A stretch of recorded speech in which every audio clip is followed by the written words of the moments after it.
मथुरा की धार्मिक नगरी वृंदावन में भक्ति की आड़ में नशे का एक खतरनाक खेल चल रहा था। लेकिन इस बार पुलिस ने ऐसा खुलासा किया है जिसने सभी को चौंका दिया। थाईलैंड से लाई गई लाखों रुपए की विदेशी ड्रग्स। जम्मू की एक युवती वृंदावन में फैलता ड्रग नेटवर्क और युवाओं को निशाना बनाने वाली सप्लाई चेन। पुलिस की कार्रवाई में कई ऐसे राज सामने आए हैं जो बताते हैं कि नशे का कारोबार किस तरह से देश के अलग अलग राज्यों को जोड़ रहा था।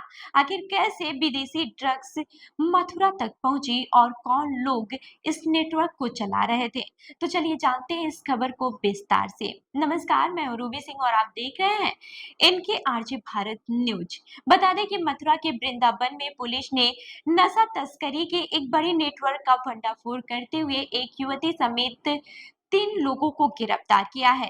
पुलिस के अनुसार ये गैंग विदेशी ड्रग्स की सप्लाई से जुड़ा हुआ था और मथुरा वृंदावन क्षेत्र में अपना नेटवर्क तेजी से फैलाने की कोशिश कर रहा था। इस कार्रवाई के बाद से इलाके में हड़कंप मच गया है। जानकारी के मुताबिक थाना जैतपुर पुलिस को गुप्त सूचना मिली थी कि जम्मू की रहने वाली रिया नामक युवती विदेशी ड्रग्स लेकर वृंदावन पहुंचने वाली है। सूचना मिलते ही पुलिस ने नेशनल हाईवे के पास सुरनख गांव के वृंदावन जाने वाले मार्ग पर घेराबंदी कर दी और संदिग्धों पर नजर रखनी शुरू कर दी। कुछ ही देर बाद पुलिस ने रिया को हिरासत में ले लिया। उसके साथ 2 अन्य युवकों को भी गिरफ्तार किया गया, जिसकी पहचान चैतन्य विहार निवासी बलराम और सरद बाजार निवासी आशित के रूप में हुई है। पुलिस ने जब तीनों की तलाशी ली तो उनके पास से एक बेहद महंगी विदेशी ड्रग्स बरामद हुई।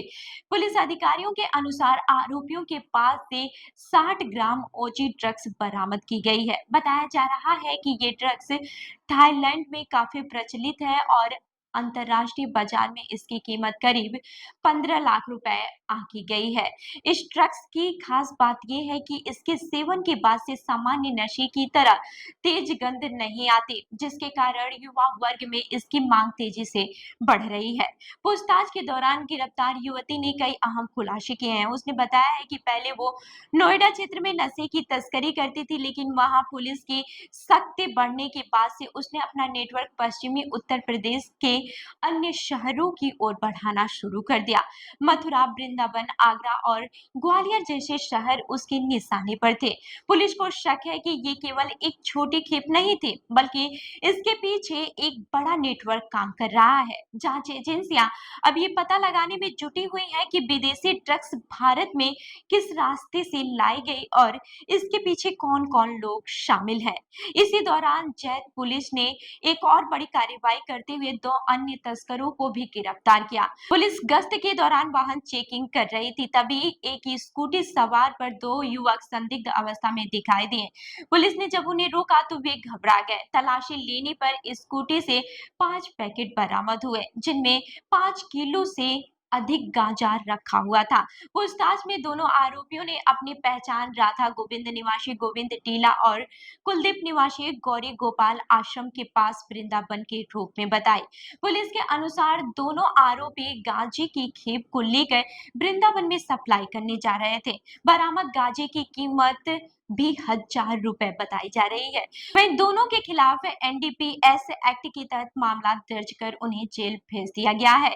इस पूरी कार्यवाही ने एक बार फिर ये सवाल खड़ा कर दिया है कि धार्मिक और पर्यटन स्थलों को नशा तस्कर अपना नया ठिकाना क्यों बना रहे हैं। वृंदावन जैसे शहर में हर दिन हजारों श्रद्धालु और पर्यटक पहुंचते हैं। ऐसे में तस्कर भीड़ का फायदा उठाकर अपना नेटवर्क फैलाने की कोशिश करते हैं। पुलिस अधिकारियों का कहना है कि हाल ही के महीनों में नशे की तस्करी से जुड़े मामलों में लगातार बढ़ोतरी देखी गई है। इसी वजह से विशेष अभियान चलाकर संदिग्ध लोगों की निगरानी की जा रही है। आने वाले दिनों में और भी कई खुलासे हो सकते हैं। फिलहाल पुलिस गिरफ्तार आरोपियों से गहन पूछताछ कर रही है और उनके मोबाइल फोन, बैंक खातों तथा संपर्कों की जांच की जा रही है।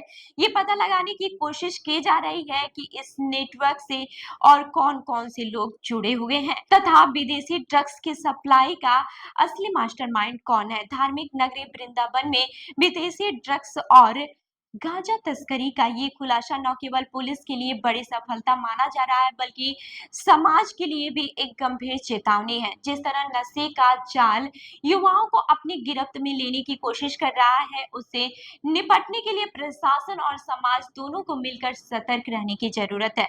आपकी क्या राय है? क्या धार्मिक शहरों में बढ़ते नशे के नेटवर्क पर और सख्त कार्रवाई होनी चाहिए? कमेंट करके अपनी राय हमें जरूर बताएं और ऐसी ही अन्य खबरों के लिए जुड़े रहिए हमारे साथ। देखते रहिए एनके आरजे भारत न्यूज। धन्यवाद।